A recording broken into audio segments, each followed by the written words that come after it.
Olá pessoal, bom dia, tudo bem com vocês? Estamos aqui para mais uma videoaula. Hoje nós vamos trabalhar literatura, certo? Nessa literatura nós não vamos procurar nada aí no livro, nós vamos aqui ter essa conversa. Depois eu vou passar aqui umas atividades para vocês fazerem e vou dizer a data que a gente vai receber. Então vamos prestar atenção nesse conteúdo que nós ainda estamos falando sobre ele, que é poemas. Poemas é muito vasto esse conteúdo, a gente não pode dizer assim, a tia já falou isso, não precisa mais falar. Sempre a gente tem algo a dizer sobre poemas, né? Em primeiro lugar, eu vou fazer aqui a leitura de um, quero que vocês ouçam, bem atentos mesmo, fiquem atentos aí. Olha só, saudades do meu sertão, daquele sol escaldante que castiga e racha o chão. Lá deixei meu coração quando menino eu parti, pois foi lá onde eu nasci. Eu li aqui, vocês entenderam? Vou ler novamente, não é? Porque ficou assim, vamos lá, novamente. Daquele sol escaldante que castiga e racha o chão. Lá deixei meu coração quando menino eu parti, pois foi lá que eu nasci. Nós temos aqui somente uma estrofe, mas nessa estrofe disse muita coisa, não disse? Daquele sol escaldante. Isso aqui, quando falou aí no título do poema, é Saudade do Meu Sertão. O que o título tem a ver com o poema? Tem alguma coisa a ver ou o poema está fora do contexto? O que vocês dizem?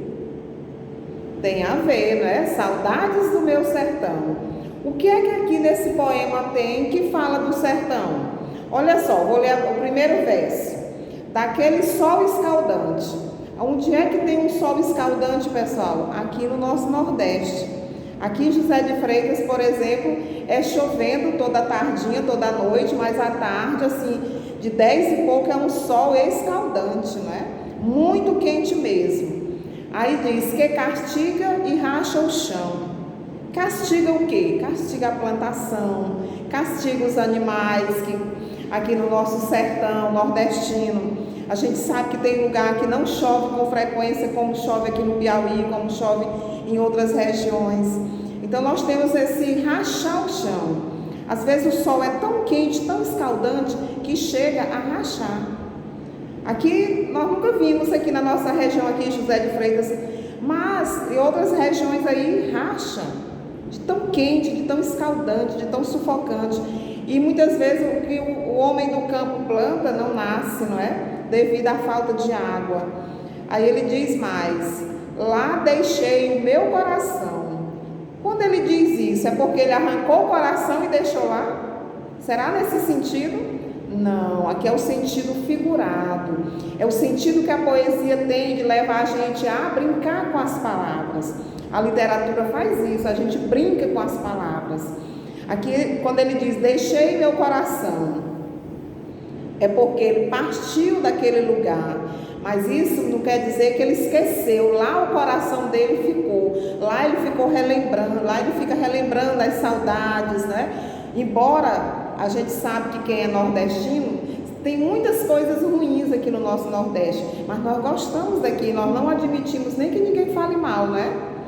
Quem assiste aí, que eu vou falar novamente, quem assiste o BBB, que é uma série, um programa que tem na Globo, que não é nem bom vocês assistirem mesmo, mas a gente também está vendo diariamente aí nas redes sociais as críticas.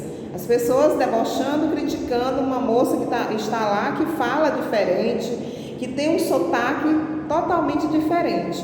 Os costumes, né? Tudo isso aí é diferente. Então, no Nordeste, nós temos isso.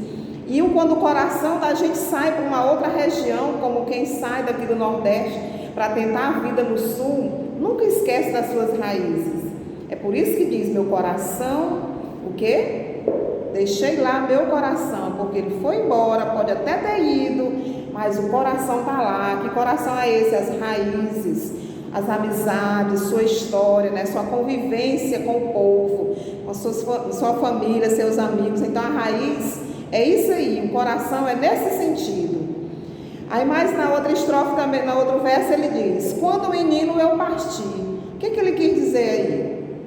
Que quando ele era ainda criança, ele saiu desse Nordeste e foi para uma outra região.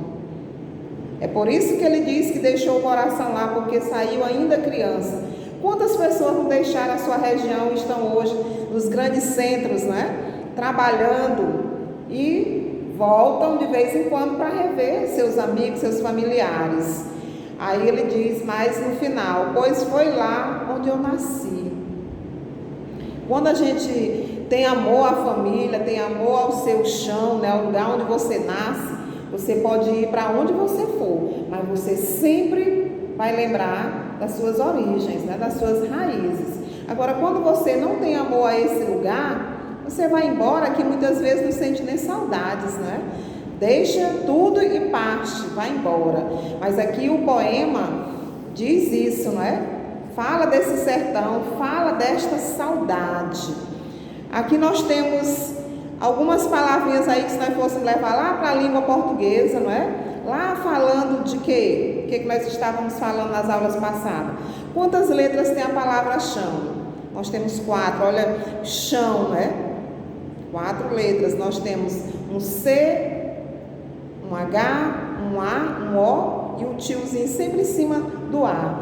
Então aqui esse chão é a nossa terra, a nossa pátria. Está se referindo a isso. Então, gente, esse poema, ele tem ainda rimas, não é? Onde eu vou ler novamente. Daquele sol escaldante que castiga e racha o chão, lá deixei meu coração, quando menino eu parti, pois lá foi onde eu nasci. Então, o que é que rima aí? O que é que nós temos de rima? Nós temos a palavra chão, que rimou com o quê? Com coração. Muito bem. Chão rimou com coração. Como é que a gente sabe que tem rima? Pelo som, pelo que a gente ouve. Não é pela escrita em si da palavra, mas pelo som. São as letras que dão o som da palavra. Então nós temos que observar esse som. Mais na frente ele diz: parti e nasci. Olha só, parti, nasci. Olha como o som é parecido. Quando isso ocorre, nós temos rimas. Então aqui nós vimos um poema de somente uma estrofe, mas diz muita coisa, não é? O escritor aqui, ele brincou com essas palavras, ele usou o sentido figurado quando ele falou do coração. Então tudo isso aí é importante a gente saber, é importante a gente lembrar desse poema nesse sentido. Então, só recapitulando, que provavelmente essa vai ser a nossa última aula sobre poemas. Poema é um texto? Sim, é um texto. Escrito em parágrafos? Não, escrito em verso. Todo poema, ele é composto por quê, gente? Por quem? Por estrofes, ou estrofe, e por verso, ou por versos. O que eu estou querendo dizer com isso? Que ele pode ser escrito em uma só estrofe ou mais de uma estrofe, que é no caso, por exemplo, de soneto e outros tipos de texto, né? Que se vocês forem ver aí no livro de vocês, deve ter algum poema que fala aquele que a gente viu na aula passada, né? Tem muitas estrofes chamadas até de soneto, né? Então ali ele pode simplesmente ter só uma estrofe, ou pode ter mais de uma. Pode ter só um verso, que é chamado de haikai, ou ter mais de um verso. Vou ler outro poema aqui para vocês. Lua de prata, presa em cetim, brilhas tão linda, longe de mim. Gente, observe que a forma de vocês também, de nós, das pessoas, lerem poesia é diferente de ler um texto narrativo. Por que é diferente? Porque nós temos que fazer a entonação, nós temos que ler de uma forma que quem nos ouve se sensibiliza. Até mesmo a gente lendo, a gente vai ter o quê? Esse sentimento. Então tem pessoas que quando lê faz o outro até se arrepiar, da forma tão marcante que lê. Tem pessoas que estudam para ser ator, não é? Vocês sabem que os artistas da Globo, da Record, do SBT, eles estudam. Eles não simplesmente vão para lá e vão fazer novela, não. Eles estudam. Eles fazem toda uma bateria de testes. Fazem esse tipo de teste aqui, de declamar, de ler, a forma de leitura, a forma de declamar, a forma de olhar no olho da pessoa, a forma de sensibilizar. E a poesia, ela tem que sensibilizar o outro. Se você lê uma poesia e não sentir nada, você não teve a sensibilidade. Ah, professora, mas eu sou obrigada a sentir alguma coisa? Não, não é que seja obrigado. Mas, geralmente a gente sente. Olha só esse. Lua de prata, presa em cetim. Brilhas tão lindas, longe de mim. É interessante. É uma linguagem também conotativa, a linguagem no sentido figurado, né? Eu posso comparar um poema desse com um texto narrativo? Totalmente diferente, às vezes até a linguagem.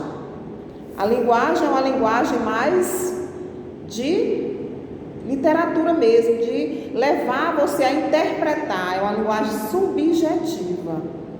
Se você faz um texto narrativo, é uma coisa, você tem que ser na íntegra, falar aquilo lá, dar aquela interpretação.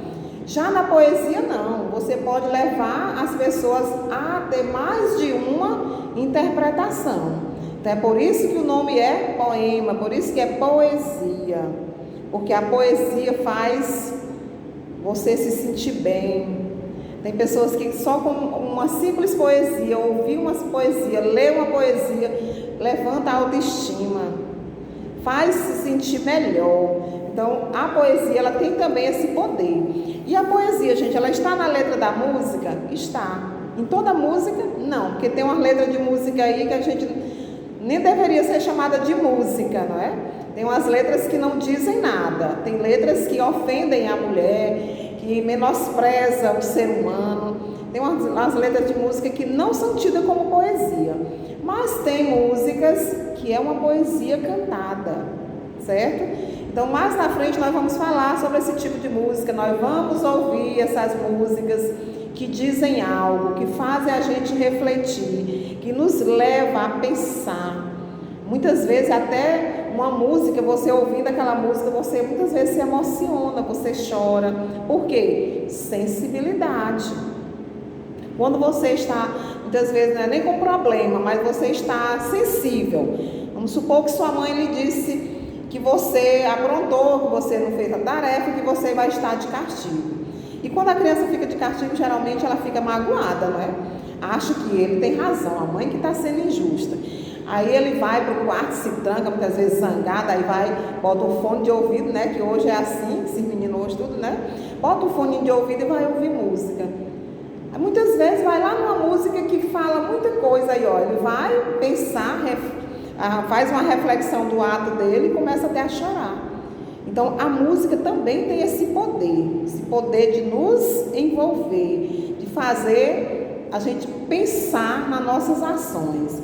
Então, a poesia pode ser também cantada. A gente vê muitos artistas cantando poesia, os repentistas, né, os cordelistas, eles fazem essa música dessa forma, cantada, para emocionar. Pois bem, então eu não vou deixar a atividade hoje, só na próxima aula de literatura. A literatura, gente, ela vai ser mais conversa, mas vai ter umas atividades também, que a gente vai fazer para melhorar aqui esse entendimento. Quando vocês chegarem no 6º ano, a literatura, nós já vamos entrar lá nas escolas literárias, que é o romantismo, o parnasianismo, o modernismo, tudo isso aí. Então, nós temos que só mostrar para vocês o que é a literatura, para quando vocês chegarem lá, vocês não terem mais tanta dúvida, ok? Pois bem, a tia Lúcia fala demais, né? Adoro falar demais. Pois bem, então nós vamos ficar por aqui. Foi um prazer mais uma vez estar com vocês.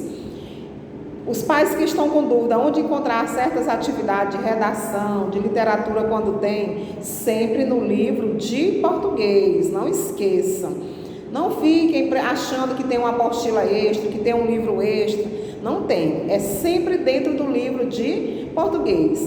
Quando não tiver atividade naquele cronograma de literatura, porque a aula é assim, dialogada, conversada. Nós vamos ter um dia aqui que eu vou entrar ao vivo com vocês para a gente interagir melhor, certo? Então, tchau para vocês, tudo de bom, até a próxima.